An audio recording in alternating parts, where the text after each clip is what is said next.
It's great to be here today, and I'm really delighted to be part of this excellent Soapbox programme. So my name is Grace Cardozo. I'm the Managing Director of Sleeping Giants. And for those of you who aren't aware of Sleeping Giants, we are a really small social enterprise based here in Dumfries and Galloway, just west of Castle Douglas. And our aim really is capacity building for community-based organisations, including volunteers, etc. And what that really means is that we try hard to share our skills and experience to help organisations and groups who are working with communities to do what it is that they are trying to do better. And it sounds slightly sad, but you know, I have quite a passion for planning. So a passion for planning kind of led us here today. And I've been working with the Stove with various projects, helping support some of their young creatives to plan some of their projects. So hopefully today will be a useful day for you. Session for you, but please do get in touch with us as well here at Sleeping Giants if there's anything that we can do to support you afterwards, because obviously an hour and a half is only quite a small length of time to scratch the surface of planning. So what is it that I'm kind of hoping in the next hour and a half that you guys will get from today? Well, first of all, a bit more of an understanding about some of the types of plans that you might want to produce. There's a lot of jargon and terminology surrounding planning and evaluation, because evaluation is also an integral part of planning, so it's important to remember that too. So we'll do a bit of kind of jargon busting around some of that. I'm going to talk you through a Scottish framework for planning called the Learning, Evaluation and Planning Framework, or LEAP for short, and that shows you how you can use a planning cycle to help you. It's really helpful. And I'll just talk a wee bit more about LEAP and any other kind of planning frameworks that are used regularly in Scotland. Hopefully that's a bit more of an understanding that you'll gain around that.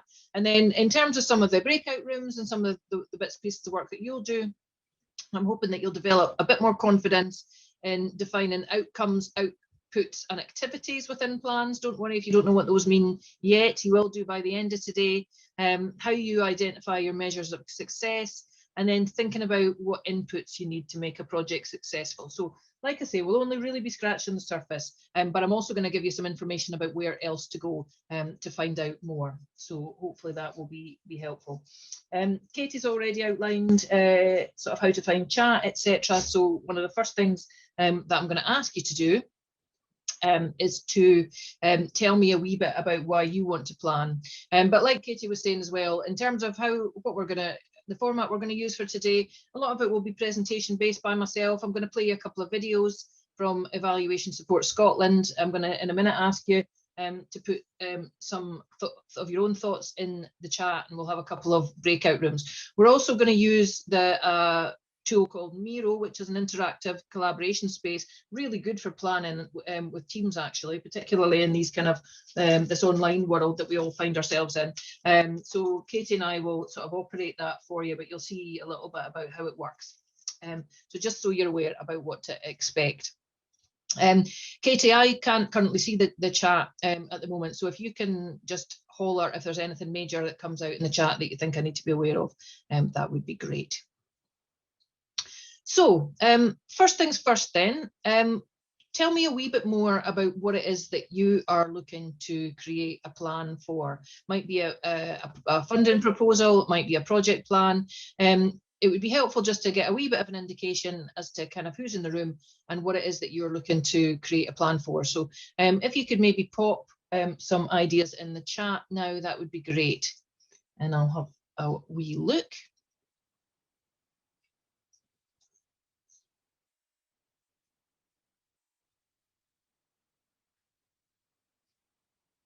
So we'll just give everyone a minute to pop any ideas in the chat. What is it that you're looking to create a plan for?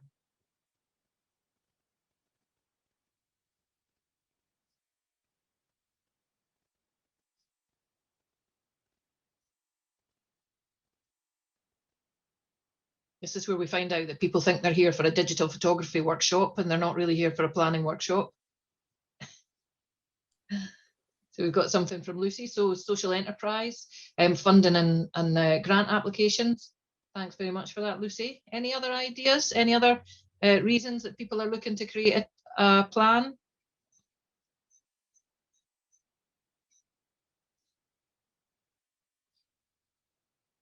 So a proposal for a collaborative PhD project to do with Scottish Highland landscapes, project proposals, emerging artists wanting to gain info on what needs to be in funding plans, arts proposals or interactive workshops, etc.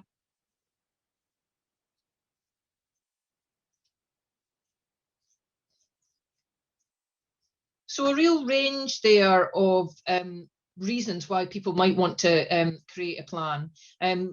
Often to do with funding or trying to articulate a proposal or an idea to someone else. And really, when you come to do funding applications, the vast majority of funding applications really are just big glorified plans about communicating to your funders. So I'll just talk you briefly through some of the different plans that people might produce. They're not this isn't an exhaustive list, but really, when we're thinking about planning, although it might seem complex, really all planning is a set of key questions that we ask ourselves to make sure what we do is well thought out. So things like, why are we doing it? Who are we doing it for? What is it that we exactly want to do? What difference do we want to make? When are we doing it? Where are we doing it? How are we going to do it? Really, that's all planning is, in a nutshell, is this kind of series of questions. And so how we frame those series of questions depends on the purpose, really. And there's a number of different types of common plans. So organisations often will have what they call a strategic plan.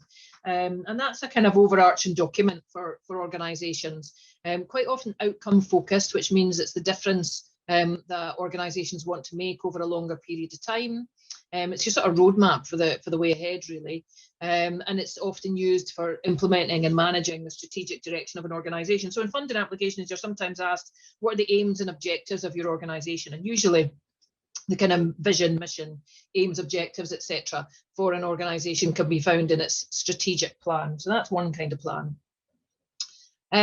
Linked to that is a business plan. Now, sometimes organisations will put their business plan and their strategic plan together. But business plans, often if you're setting up a new business, for instance, the bank, if you're looking for investment, or a funder, will ask you to produce a business plan. And they tend to be more outcome or deliverable focused, output or deliverable focused rather. So they concentrate more on those kind of hard measures of business, so sales, growth, etc., and tend to be slightly longer than those overarching strategic plans. And then you've often got an operational or activity plan for an organisation. So this is kind of, much more detailed, mapping out the day-to-day tasks required to run your business. So those are three common plans that organisations will often have. Now, what some of you are talking about here are more project plans. So this is not necessarily about the work of a whole organisation, but about a specific project or a proposal, and it's quite often used to help facilitate communication between stakeholders. So that might be communication to a funder, communication to someone said they wanted to do a collaborative PhD, so communication with the other collaborators, and within that project plan, it can be used to sort of approve the scope, cost, timescales, etc. So like I said before, these are often used for a basis for funding applications. And so we'll focus a bit more on kind of project planning today. But if you are part of an organisation and you don't have a strategic or a business plan, it is a good idea often to try and put some of those things in place. It really does help communicate what it is that you're about. So all of these plans can dovetail nicely together, but that strategic plan, if you're an organisation, should set the direction for all of your other plans. So even your project plans really should fit into this overall strategic aim of your organisation. So you might be feeling a little bit overwhelmed at the moment, thinking some of those words I'm not really familiar with. What is it that what are outcomes, what are outputs, etc. So we're just going to spend a wee bit of time in breakout rooms having a wee think about this, and we're going to ask you to do this jargon buster. So needs led, like I was saying to group one, it's really important when you're planning any kind of project to know that there is a need for that project. So, if you decide to set up a new organization and there's just simply no customer demand, or you want to set up a project and there's already 3 projects in the area that are doing the same thing, then your project is kind of doomed to failure from the offset. Or if you're wanting to do a PhD and someone's 3 people have already done a really similar PhD, then it might be difficult to kind of get that buy-in. So making sure that your plans are based on the needs of your stakeholders, whoever they may be, in our case communities, is really important, and that's a really key place to start. The next kind of stage of the work really is thinking about, okay, well, if that's the need, if there's an issue or problem that we're trying to address, or a gap that we're trying to address, what difference do we want to make? And that's where outcomes come in. And most public funders now are much more interested in outcomes even than they are on what it is that you're trying to do. They're interested in what difference you'll make. So, there's a limited envelope of public funding, and they want biggest bang for their buck, and they want communities to be better off as a result of taking part in your particular project. And so your outcomes, in other words, the differences that your work is going to achieve for communities, is really of prime consideration for funders. And also it means, for yourselves as well, it means that you're not just doing the same old stuff that's always been done before, hoping that something positive will happen out of it. But if you're starting with that difference that you want to make, then it's really easy to much easier to think about, okay, well, if that's what difference we want to make, then what are we going to do about that?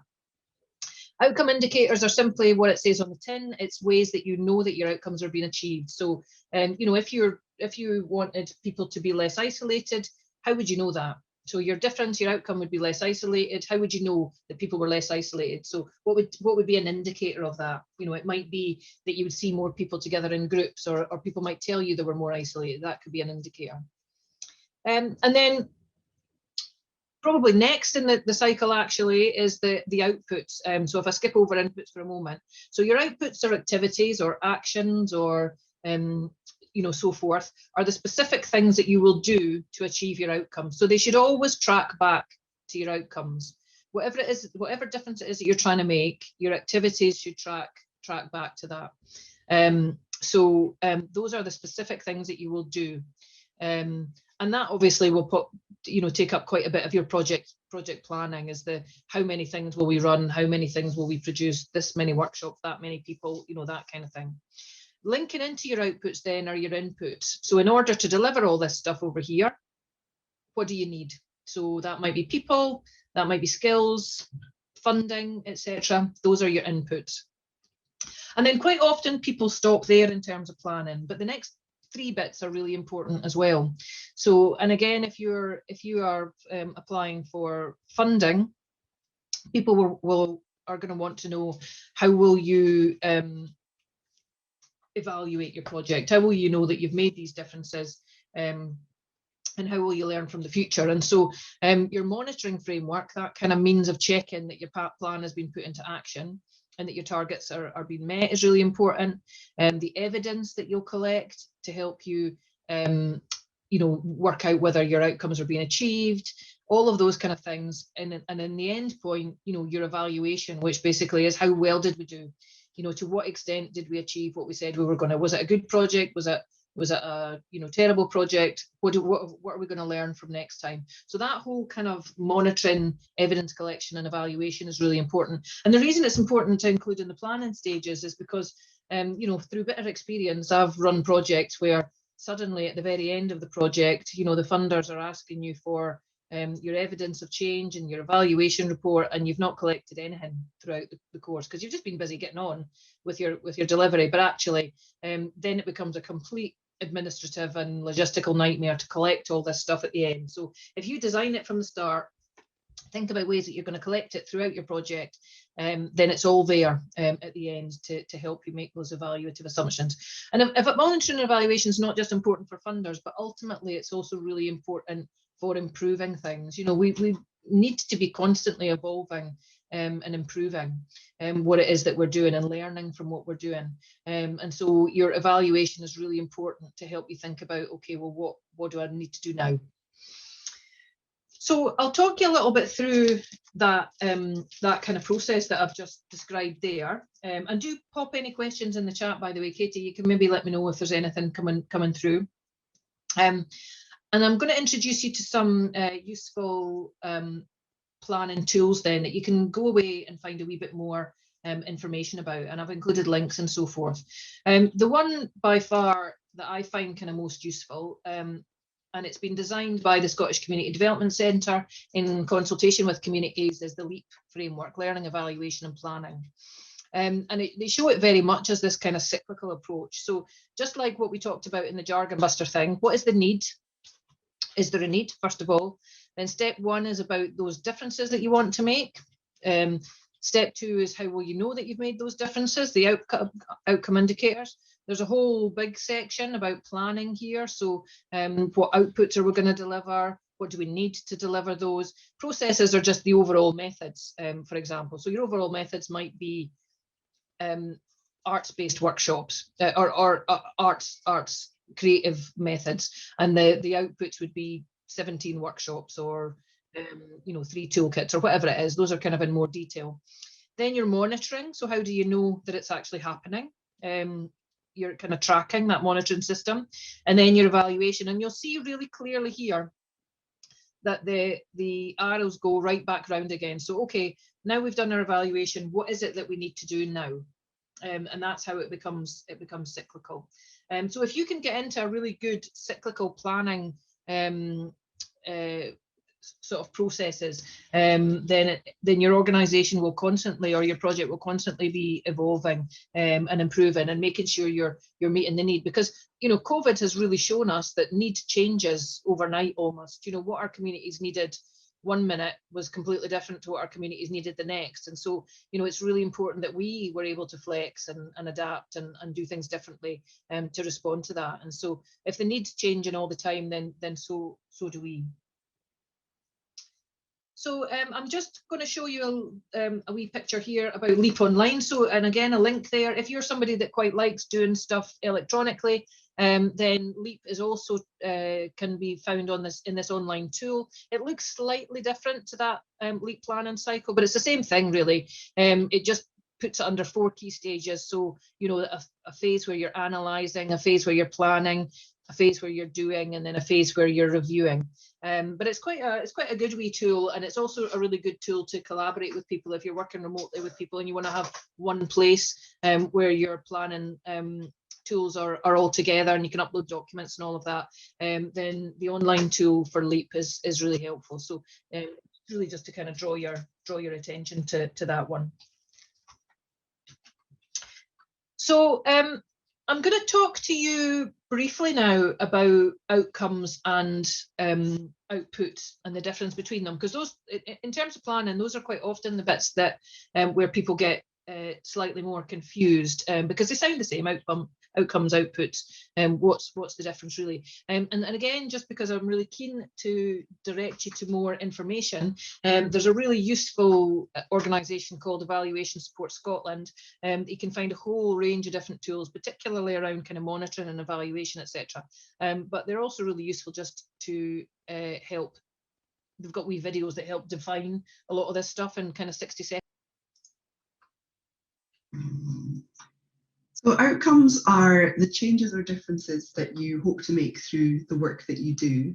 And often we're quite good at describing the activities that we deliver or the services that we deliver, but find it a bit more challenging to explain the differences that we hope to make by delivering those activities. So that's what outcomes are all about, explaining the difference or change that you hope to make through your work. It can be helpful sometimes to ask yourself the question, what is the problem we're trying to solve? And then based on that problem, you can start to think about the outcomes you hope to work towards. So what solutions might you be hoping to work towards to address that problem? And we recommend having outcomes so that you can measure the difference that you're making, not only so that you can prove the value of your work, maybe to funders or to an external audience, but also so that you can improve your services as well. Okie dokie. So what need are you trying to address? What problem are you trying to solve? And then the changes and differences that you want to make. So if I just go back here again and share this one about how to write an outcome.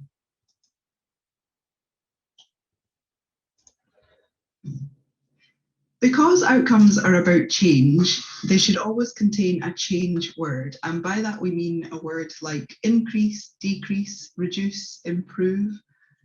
They should describe the who, what, and how of change. So, for example, if we had an outcome that was older people will feel less isolated, the who is older people.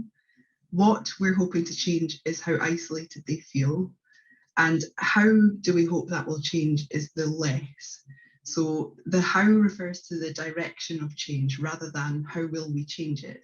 So the direction of change is the increase, decrease, more, less. So if an outcome is about change and it describes the who, what, and how of change, then it's a well-written outcome.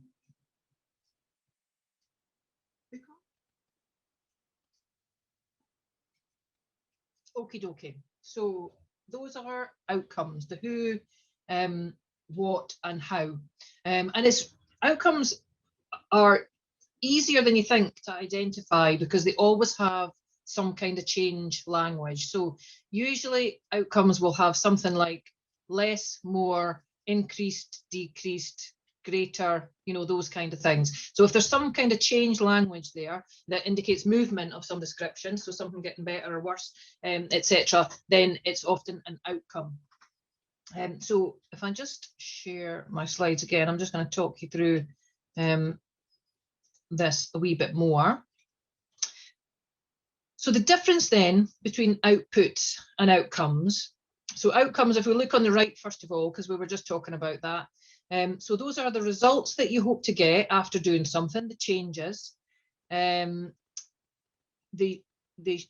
stay the same until they're achieved, in other words. So, so like the example they were using, people feel less isolated.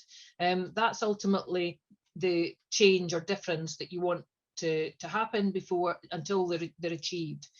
Now, outputs, on the other hand, if we look at the left-hand side, are the kind of things that you'll actually do, the deliverables. And although we kind of hope that they'll be successful, we can't always guarantee it. So you might sometimes have to change your outputs if the change that you were hoping to see doesn't bring results. So, for example, one of your outputs might be to run a telephone befriending service, and the outcome that you're hoping to achieve from that is older people will feel less isolated. And you can see how your output might have to change. So, you might have decided, right, okay, we're going to run befriending online via Zoom for older people. And then no one's coming along, no one's signing up. There's a big digital divide. People are not confident enough using Zoom. And so you're not helping older people feel less isolated. So you think, okay, well, what are we going to do that's different that might still achieve that outcome? And so maybe that's where your kind of telephone befriending service comes in. So your outputs really do need to flex according to whether or not you're achieving those outcomes. And another thing when you're kind of thinking about outcomes and outputs actually, is to think about whether or not they are SMART. I don't know if you've ever heard of this before, but the acronym SMART stands for specific, measurable, achievable, relevant, and time-bound. And it's a helpful acronym to remember, even if you don't remember them all. It's a helpful acronym to remember. And what SMART basically challenges you to do is think about, am I promising the earth? And I'm actually going to be able to do what I say I'm going to do. So if one of your outcomes is to, eradicate homophobia, biphobia, and transphobia, or to achieve world peace, then, arguably your outcome is not SMART. It might be specific, you're clear about what you want to do, but it would be difficult to measure, and it might not be achievable. Now, where that kind of aspiration might come in as a vision statement for your organization, which is the kind of final destination type thing that you're looking for. But in terms of projects, you need to be able to measure your outcomes and outputs, and they need to be achievable. If you similarly, even with sort of outputs, if you say, we're going to reach 20,000 people through our telephone befriending service, and there's only 3,500 that live in your local area, then that's not going to be achievable. So keeping things SMART means that you're having this check and balance about whether or not what you're trying to do is actually achievable. So it is really helpful to think about these things. Okay. So we're now going to pop you into some breakout rooms again. Having a wee look at the time. Katie, we've got a bit of extra time here, so maybe kind of 25 minutes in breakout rooms, and then if people finish earlier, we can kind of come back. But I'm giving you this kind of fictional scenario, and we'll pop this in the chat as well in each of the breakout rooms, so you've got it. And I'm asking you in the next exercise to have a wee think about some outcomes and outputs and inputs, etc., that you might come up with to respond to this. Now, it's not a kind of scientific exercise, this, so we're just really giving you a chance as a wee group to have a wee practice about some of this. But basically, we've already identified the need for the project. So we've got a small group of young folk in small town who've approached you. You're the local community centre, and they want you to run some filmmaking and photography a group because they don't have any access to any arts-based activities out with school. So that's kind of, they've approached you and they've asked for that. We know that small town is an area of high deprivation, and most families are struggling to make ends meet, never mind pay for clubs or expensive equipment or anything like that. And we also know that the community centre mainly runs older people's groups, and some of the older folk are a wee bit frightened of young people taking over their community centre. So those are the kind of three main issues, problems that you as the community centre are going to try to solve in your wee breakout room. And these are kind of some, very loose sort of top tips from me to you in terms of planning, etc. I think the key for me and what I've learned throughout this is you almost can't give yourself enough time, and you almost can't start too soon. So it's really important, if you have a project idea, something that you want funding for, that you want investment for, or that you want others involved with, then do start your planning journey as kind of soon as you can. I think that's really important, because often what happens if you leave a project plan until the very last minute, the quality of that project plan will be, not half as good as if you give yourself enough time to put all the foundation stones in place. And the other bit is be as collaborative as you can with a project plan too. So if there, are people, other organisations that you're going to want on board with your project, then involve them at the beginning. If this is a project for young people, then involve young people in the planning process as well. And actually, if you're applying for funding for a lot of community-based stuff, certainly one of the fundamental questions will be, how have you involved your stakeholders and the people that are going to actually benefit from the service in the planning? So that's a really important one. And if you are doing that kind of plan for a project or an activity, etc., try and ask those kind of planning questions in as creative and participative way as you can. So this will kind of really help people get involved and keep their attention. So whether that's running an interactive workshop or doing a wee quick text consultation or a poll on Facebook, setting up an online forum, however it is, try and kind of get lots of creative ways to get people's views in helping to develop your plan. Don't forget about some other key things with project planning that we've not necessarily talked about today. So things like a timeline, how long is everything going to take, what point are you going to do what, what's your project milestones, etc. Who's going to do what. So have you actually got the people in place to do it? Putting some names beside actions, etc. is really important. Your budget, and then also if it's things like events or other activities like that, you need to think about things like risk assessment, etc. Within some of that stuff too. And then it's a good idea often to, once you've kind of done that that kind of creative thinking with others, is to type everything into some sort of condensed format that you can kind of keep on a file somewhere, which means that you have got something that yourself, your participants, and any kind of funders or managers or whoever will find useful.